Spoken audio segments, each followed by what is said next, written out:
সবাইকে আমন্ত্রণ জানাচ্ছি দীপ্ত টিভির নিয়মিত স্বাস্থ্য বিষয়ক আয়োজন সুস্থ জীবন অনুষ্ঠানে।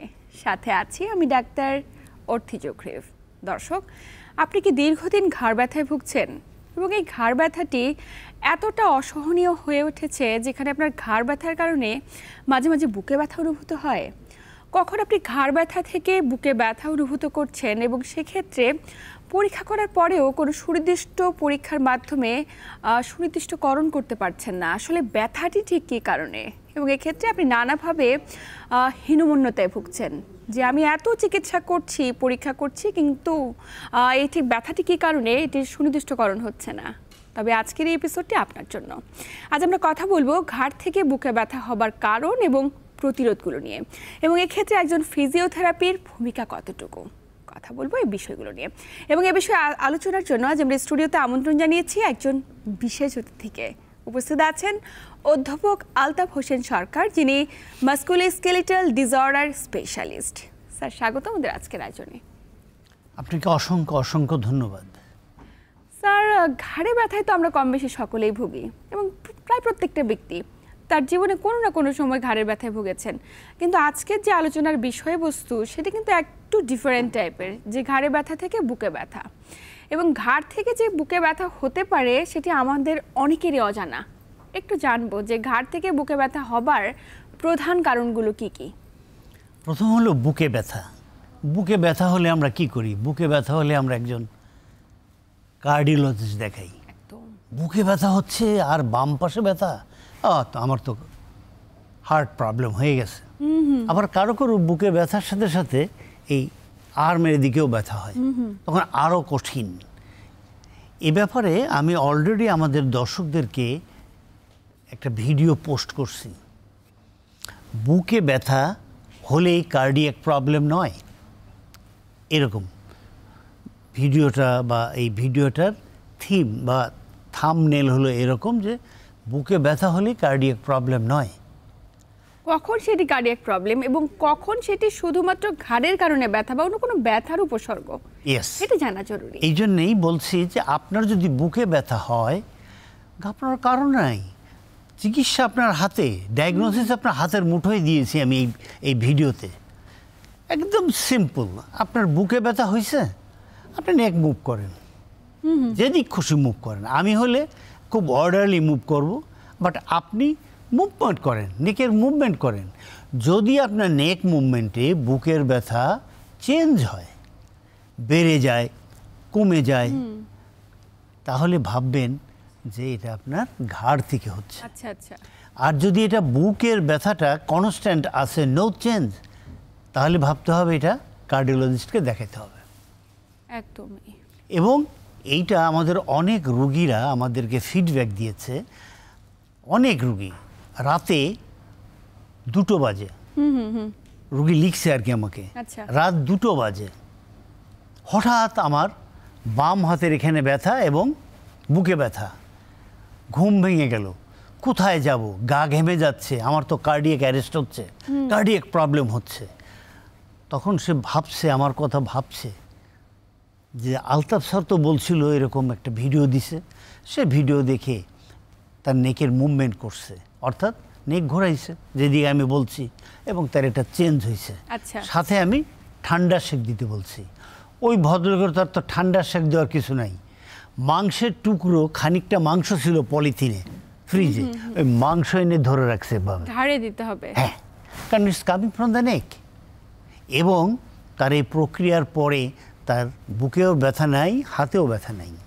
একদমই খুবই গুরুত্বপূর্ণ তথ্য, কারণ আমরা এই ধরনের অনেক রোগীর কথা শুনে থাকি। অনেকেই কমপ্লেন করে স্যার যে আমি তো অনেক পরীক্ষা করিয়েছি, ইসিজি করিয়েছি, বুকের অন্যান্য পরীক্ষাগুলো করিয়েছি, কিন্তু কোনোভাবে কোনো ডিজিজ ডায়াগনোসিস হচ্ছে না। এবং তিনি ভাবছেন যে আমার কি আসলে কোনো মানসিক রোগ হলো? এটা কিন্তু অনেক বড় একটি হীনমন্যতা। তিনি যে জটিলতায় ভুগছেন সেটা কোনোভাবে ডায়াগনোসিস হচ্ছে না। তিনি কার্ডিওলজিস্টের কাছে যাচ্ছেন, মেডিসিন স্পেশালিস্টের কাছে যাচ্ছেন, কিন্তু ব্যথাটি আসলে কী কারণে, যখন পরীক্ষার মাধ্যমে আইডেন্টিফাই হচ্ছে না, তখন আসলে ব্যথাটি সুনির্দিষ্ট করার ওয়েটা কি হতে পারে? এক্ষেত্রে যে একজন ফিজিওথেরাপিস্টেরও ভূমিকা রয়েছে, এটাও একটি বড় প্রশ্ন। অনেক বড় ভূমিকা রয়েছে ফিজিওথেরাপিস্টের। ফিজিওথেরাপি চিকিৎসার অনেক বড় ভূমিকা। আপনার এইটার সঙ্গে আরেকটু অ্যাড করি আমি।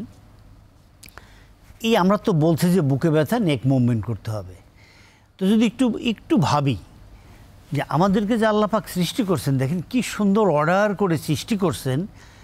মানে আমরা নিজেরাই যদি একটু ভিতরে যাই, একটু সুন্দর করে কনসেন্ট্রেশন করি, আপনার নেকের যে প্রবলেম, নেকের থেকে যে প্রবলেমটা আসে, সেটা যদি 1 2 হয়, 1 এখানে থাকে, 2 এখানে থাকে, 3 এখানে থাকে, 4 কাঁধে চলে আসে, 5 আস্তে আস্তে 6 7 C8 হাতের একদম মাথায় চলে আসে, তাহলে আমাদের এখানে বের করতেও সুবিধা।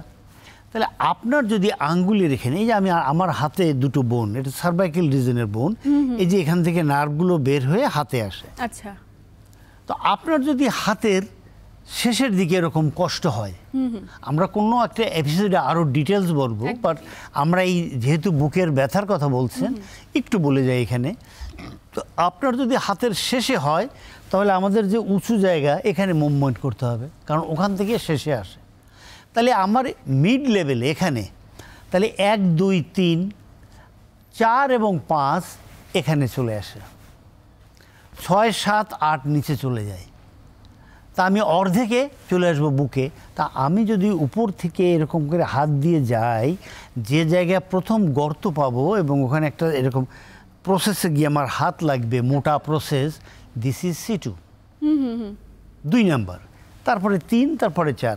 আমাকে ওই জায়গায় যদি আমি দুটো হাত এরকম আটকায় রাখি, 2 পাশে রেখে যদি আমি নেকড়ে মুভ করি, একজ্যাক্টলি ওই জায়গায় মুভমেন্টটা হবে। আচ্ছা।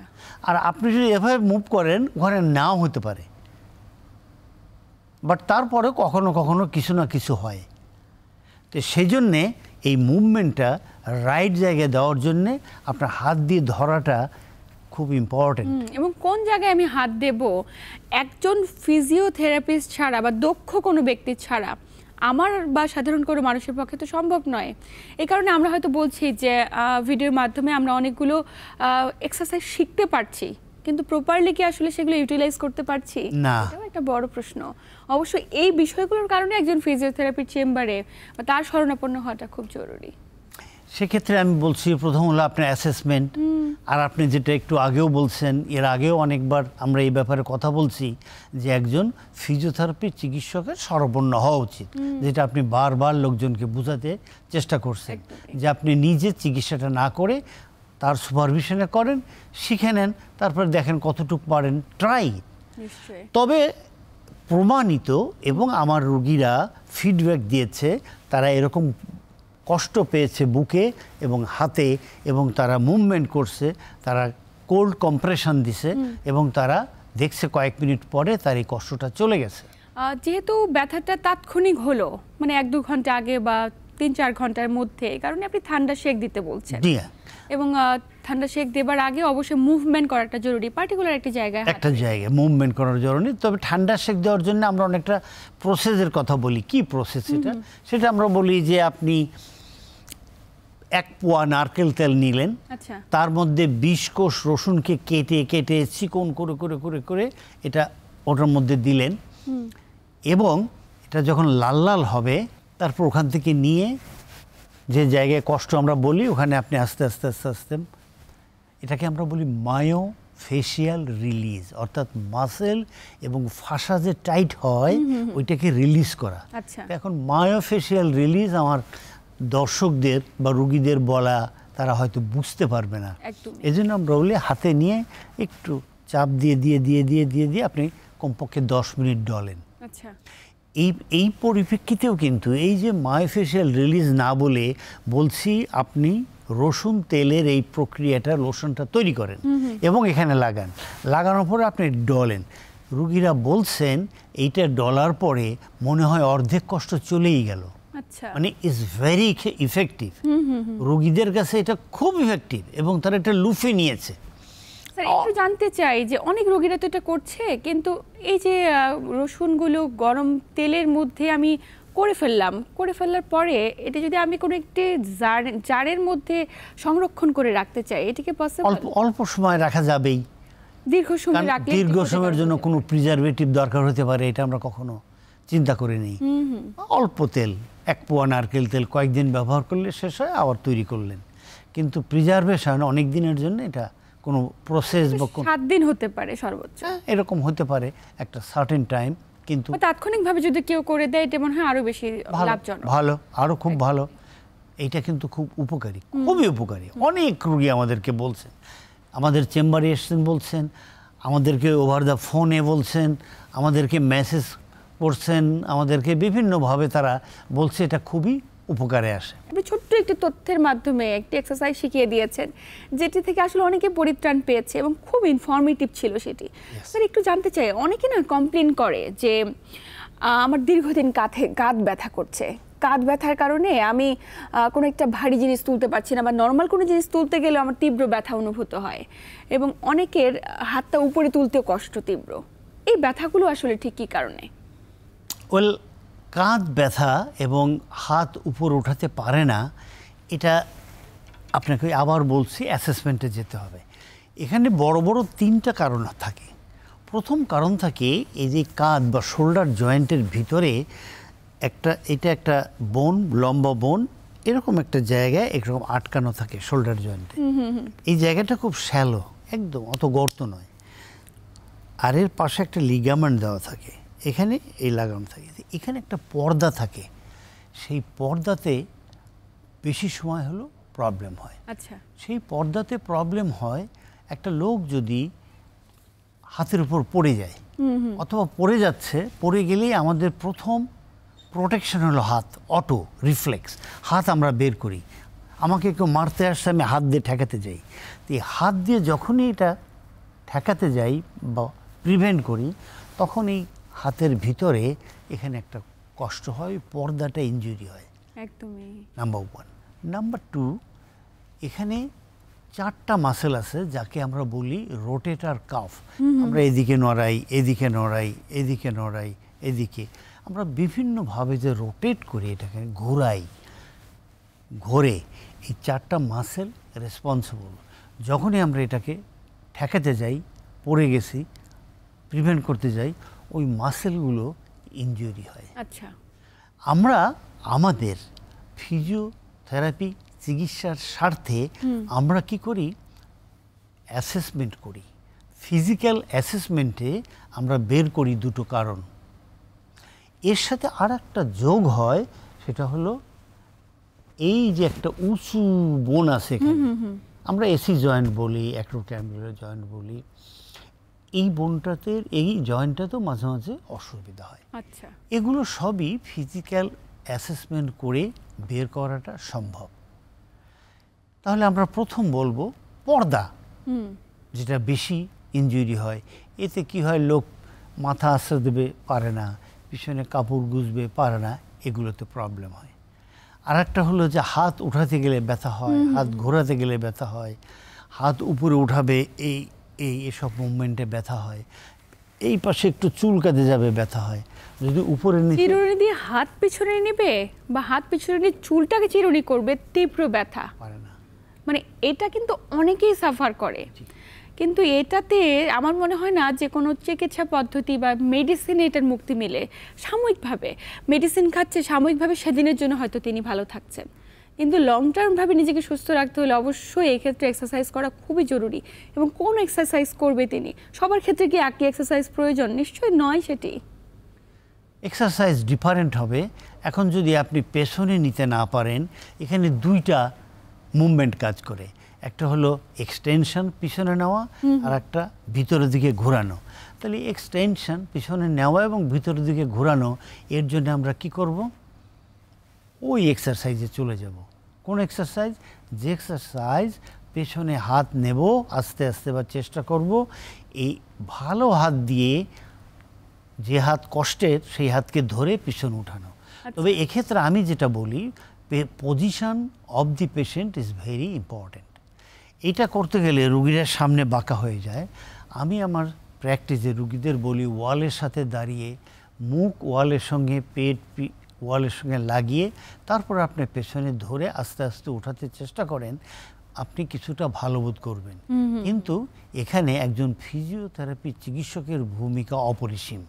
কারণ সে প্রথমে এটাকে গ্লাইডিং করবে, তারপর হালকা ট্রাকশন, অনেক বেশি নয়, হালকা ট্রাকশন দিয়ে এটাকে ফাঁকা করবে, তারপর আস্তে আস্তে আস্তে আস্তে সে মুভমেন্ট করবে। আবার সে ওই স্ক্যাপুলা থাকে, স্ক্যাপুলা এখানে অনেক ভূমিকা পালন করে, কারণ যে মুভমেন্টের সময় আমরা শোল্ডার মুভমেন্টে ওখানে স্ক্যাপুলাটাও শক্ত হয়ে যায়, স্ক্যাপুলা সে নড়াচড়া করে।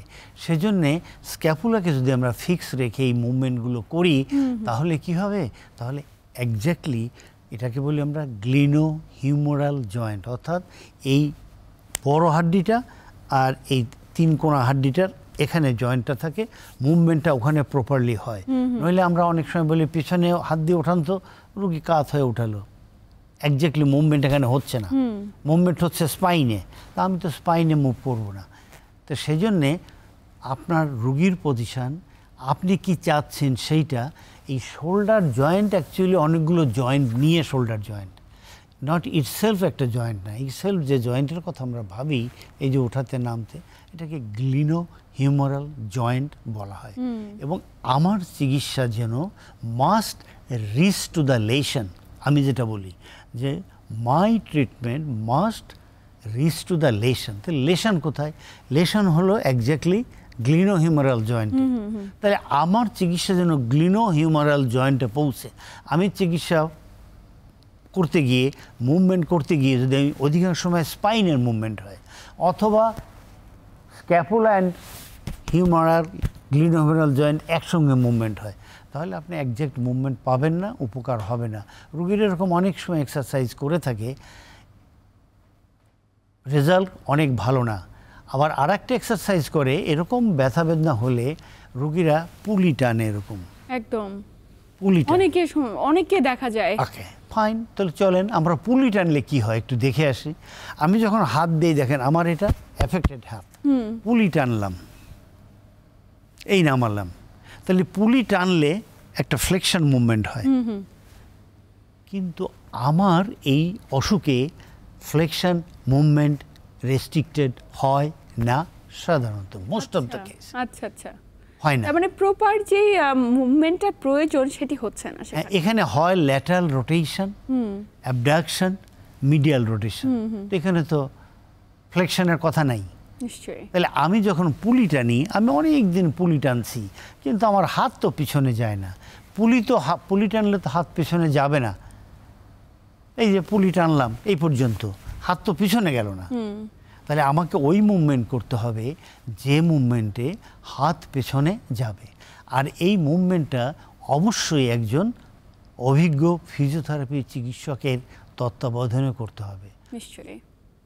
সে আপনার ওখানে ধরে একটা পার্টকে ফিক্স করে আর একটা পার্টকে হালকা, বেশি ট্রাকশন দিলে ব্যথা পাবে, হালকা ট্রাকশন দিয়ে একটু ফাঁকা, গ্র্যাজুয়ালি এটাকে বাড়াতে চেষ্টা করেন এবং পেশেন্টকে প্রপার পজিশনে রাখেন। Position is very important. এই যে পজিশনের কথা বলছেন, পজিশনে তো আমরা অনেকেই প্রপারলি থাকতে পারছি না, এবং যার ফলশ্রুতিতে দেখা যায় এই ধরনের ব্যথাগুলো দীর্ঘদিন। আমরা আলোচনার একদম শেষ প্রান্তে ছোট্ট করে শেষ সময় আপনার কাছে জানতে চাই যে এই যে কাঁধে ব্যথা করছে, হাতে মুভমেন্ট করতে কষ্ট হচ্ছে, হাত পেছনে নিতে গিয়ে প্রচণ্ড ব্যথা ফিল করছি, কিংবা ঘাড়ে ব্যথা, এই প্রত্যেকটি ব্যথা রোধে দৈনন্দিন জীবনে আপনি কতটুকু পরিবর্তন আনার পরামর্শ দেবেন? প্রথম হলো যে এরকম হাতে ব্যথা হলে আপনি অবশ্যই আপনার নিকটস্থ চিকিৎসকের পরামর্শ নেবেন। এখন অনেক চিকিৎসক আছে আপনার হাতের নাগালের মধ্যে, যারা এই বিষয়ে অনেক পারদর্শী, তারা সুন্দর চিকিৎসা করে, তাদের পরামর্শ নেবেন। সেকেন্ড ওয়ান, আপনার এক্সারসাইজগুলো যেন অবশ্যই সঠিক হয়। যে ইংরেজিতে আমি একটা সেন্টেন্স বললাম, your treatment must reach to the lesson. আপনার এক্সারসাইজগুলো যেন যেখানে ক্ষত, যেখানে অসুস্থ, সেখানে যেন পৌঁছে, অ্যান্ড রেগুলার, মানে লাইক রিলিজিয়াসলি আপনি রেগুলার এক্সারসাইজ করবেন। এক্সারসাইজ করার সময় আপনার যেন পজিশন সঠিক থাকে, এবং আপনি দেখেন কিছুদিন এক্সারসাইজগুলো করলে ভালো বোধ করবেন ইনশাআল্লাহ। একদমই স্যার, আমরা আলোচনার শেষ প্রান্তে আছি। আপনাকে আন্তরিক ধন্যবাদ, গুরুত্বপূর্ণ তথ্য এবং পরামর্শ দিলেন। আমরা অনেক কিছু জানলাম আসলে ঘাড় ব্যথা, কাঁধে ব্যথা এবং সেই সাথে এই যে ব্যথা যে বুকেও আসতে পারে এবং সেটি ঘাড় ব্যথা থেকে, এই তথ্য আমাদের অনেকে জানা ছিল না। আপনাকে আন্তরিক ধন্যবাদ। ধন্যবাদ আপনাকেও। প্রিয় দর্শক, আলোচনার মাধ্যমে কিছুটা বুঝতে পেরেছি হয়তো আমরা যে ঘাড়ে ব্যথা হচ্ছে সেটি বুকে আসছে, কিন্তু আপনি দীর্ঘদিন পরীক্ষা করাচ্ছেন, চিকিৎসকের শরণাপন্ন হচ্ছেন, কিন্তু পরীক্ষায় কোনো কিছু ধরা পড়ছে না। এবং এই যে ধরা পড়ছে না, কী কারণে আসলে ব্যথাটি হচ্ছে বুকে, এটা নিয়ে আপনি অনেক হীনমন্যতায় ভুগছেন। তবে অবশ্যই আপনার জন্য একজন ফিজিওথেরাপি বিশেষজ্ঞ অত্যন্ত প্রয়োজন। যার একজন ফিজিওথেরাপিস্টের কাছে, তিনি হয়তোবা বলে দিবেন ব্যথাটি ঠিক কী কারণে, এবং প্রপার ডায়াগনোসিস করুন এবং তারপরে প্রপার এক্সারসাইজ করুন। এতক্ষণ সাথে থাকার জন্য সবাইকে আন্তরিক ধন্যবাদ। সবাই ভালো থাকুন, সুস্থ থাকুন।